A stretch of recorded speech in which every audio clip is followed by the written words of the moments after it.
సాక్షులను చంపేస్తున్నాడు అని ఆల్రెడీ అది అరిగిపోయింది. నేను చెప్పేది అది పీల్చి పిప్పి చేశారు చెరుకు పిచ్చిలాగా. ఇంకా పిండుతున్నారు, ఏమన్నా రసం రాలుతుందేమో అని. అంత తప్ప ఏమీ లేదు. దానివల్ల జగన్కి ఇప్పుడు వచ్చే నష్టం ఏమీ లేదు, అది అయిపోయింది కేసు. దానివల్ల చంద్రబాబు కూడా వచ్చే లాభం లేదు. కానీ ఏదో ఒకటి చేయాలని ఒక డెస్పరేషన్తో ఏది వదిలిపెట్టకూడదని చేయడం తప్ప దీంట్లో ఏం లేదు. ఇందులో మధ్యలో దస్తగిరి ఎవడు? దస్తగిరి ఒకప్పుడు ఐస్ బండిలో ఐస్ అమ్ముకునే వ్యక్తి, దాని తర్వాత ఆటో డ్రైవర్, దాని తర్వాత కారు డ్రైవర్. వివేకానంద రెడ్డి దగ్గర 2 ఏళ్ళు పనిచేశాడు. వివేకానంద రెడ్డికి ఇతనికి పడలేదు, ఇతను తీసేశాడు. అప్పటి నుంచి వివేకానంద రెడ్డి మీద కక్ష పెట్టుకున్నాడు, రౌడీ ఎలిమెంట్గా మారిపోయాడు. ఈ లోపల వివేకానంద రెడ్డి కేసులో ఎర్రగంగిరెడ్డి, సునీల్ యాదవ్, ఉమాశంకర్ రెడ్డి, దేవినేని శివశంకర్ రెడ్డి, తర్వాత గజ్జల ఉదయ్ కుమార్ రెడ్డి, భాస్కర్ రెడ్డి, అవినాష్ రెడ్డి, వీళ్ళు ముద్దాయిలు. ఈ ముద్దాయిల్లో 4వ ముద్దాయి దస్తగిరి. యాక్చువల్గా ఇతను ₹1 కోటికో ఎంతకో డబ్బులు ఇస్తే నేను చంపేస్తాను, చంపడానికి నేను వస్తాను అని చెప్పి కిరాయి హంతకుడు ఇతను.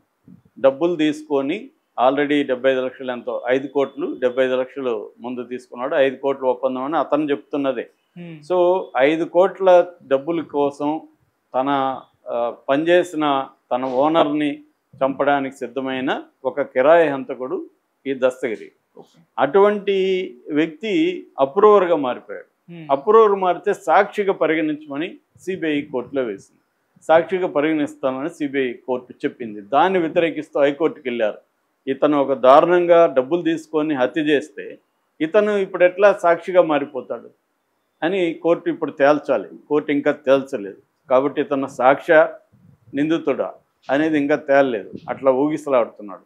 ఈ వ్యక్తి వచ్చి ఇప్పుడు నన్ను జగన్ చంపేస్తాడని మొదలుపెట్టాడు, డ్రామా మొదలుపెట్టాడు.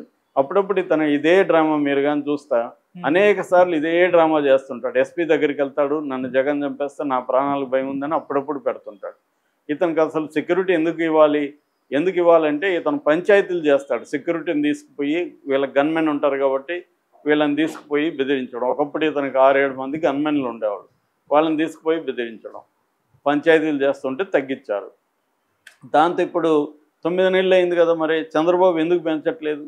రేపొద్దున కొంతమంది చెప్పేదేమంటే తెలుగుదేశం వాళ్ళే ఇతను చంపేసి జగన్ మీద పెట్టి దీన్ని ఎలక్షన్ కోసం వాడుకుంటారు, ఆ ప్రమాదం కూడా ఇతనికి ఉంది అనేది కూడా ఒక వెర్షన్. ఎందుకంటే రాజకీయాల్లో ఏమన్నా జరగచ్చు కదా. సో ఆ రకంగా ఇతనికైతే భద్రతకి అయితే మాత్రం ఖచ్చితంగా టెన్షన్ అయితే ఇతనికి ఉంటుంది. ఎందుకంటే అతనికి కూడా తెలుసు మనల్ని ఎవరు చంపుతారో తెలియదు, దేనికి రాజకీయంగా వాడుకుంటారో తెలియదని. కానీ ఆ రిస్క్ అయితే అతనికి ఉంది. అది జగన్తో ఉందా చంద్రబాబుతో ఉందా అని చెప్పలేం, కానీ రిస్క్ అయితే అతనికి ఉంటుంది. ఎందుకంటే ఈ రాజకీయ దీంట్లో ఇతను ఒక పావుగా, చదరంగంలో ఒక పావుగా ఎవరైనా వాడుకునే అవకాశం ఉంది. అంత తప్ప ఇది సాక్షులను ఏదో లేపేస్తున్నారు అనేది ఇక్కడ ఏమీ మనకు కనబడట్లేదు. ఎందుకంటే ఇదేమీ ట్రయల్కి వెళ్ళలేదు, ట్రయల్కి పోయే పరిస్థితి లేదు, సాక్షులు మెటీరియల్ ఎవిడెన్స్ ఏమీ లేదని ఆల్రెడీ హైకోర్టు 16 ప్రశ్నలు సిబిఐని అడిగింది. సో ఇదేమీ తేలే కేసు కాదు బేసిక్గా. కానీ దీన్ని పొలిటికల్గా మాత్రం ఇటు జగన్ ఇటు చంద్రబాబు మ్యాక్సిమం పిండుకోవడానికి ట్రై చేస్తుండ్రు. మధ్యలో అదేదంటారు కదా, మధ్యలో నాకు కూడా కొంత ఏమన్నా వస్తుందని షర్మిల రంగంలో దిగింది, ఆమెకి ఏమి రాలేదు. సో ఇప్పుడు ఇది నాకు తెలిసి ఎవరికేమి పొలిటికల్గా ఒరగదు. కానీ రేపొద్దున ఇట్లాంటి జరిగితే చెప్పలేం. దస్తగిరి లాంటి వాళ్ళని కూడా జగన్ మీద దాడి అనేది మొదలైంది.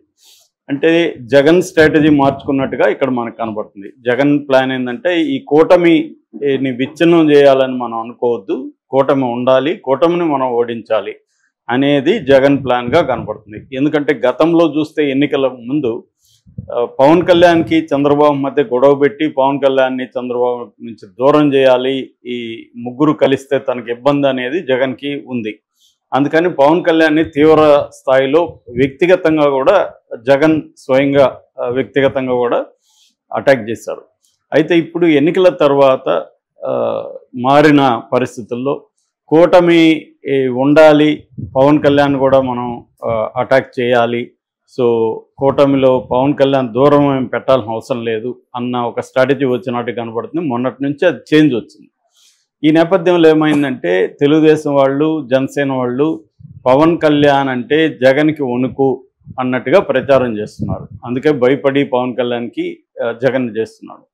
ఇప్పుడేమైంది, నిన్న ఎమ్మెల్సీగా నాగబాబుకి ఇచ్చి నాగబాబు ప్రమాణ నామినేషన్ వనితారాణిని అసెంబ్లీలో ఆమె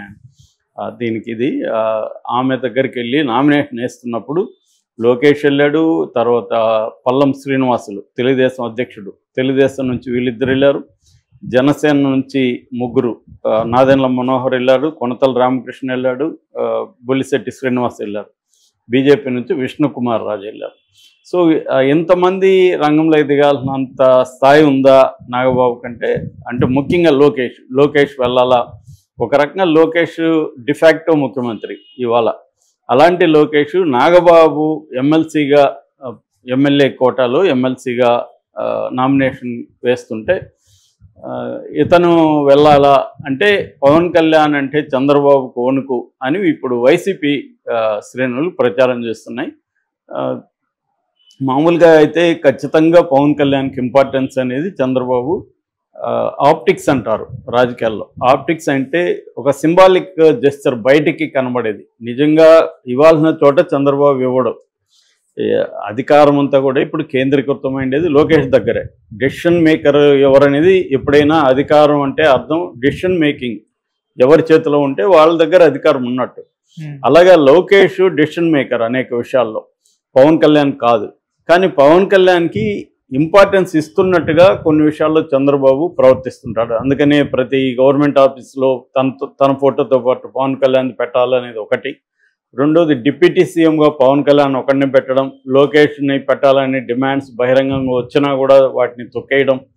సో ఇవన్నీ ఏంటంటే పవన్ కళ్యాణ్కి సింబాలిక్గా ఆప్టిక్స్ పరంగా పవన్ కళ్యాణ్కి ఇంపార్టెన్స్ ఇస్తున్నట్టుగా చంద్రబాబు చూపించడం అనేది చంద్రబాబుకు అవసరం. ఎందుకంటే చంద్రబాబుకి ఇప్పటికి కూడా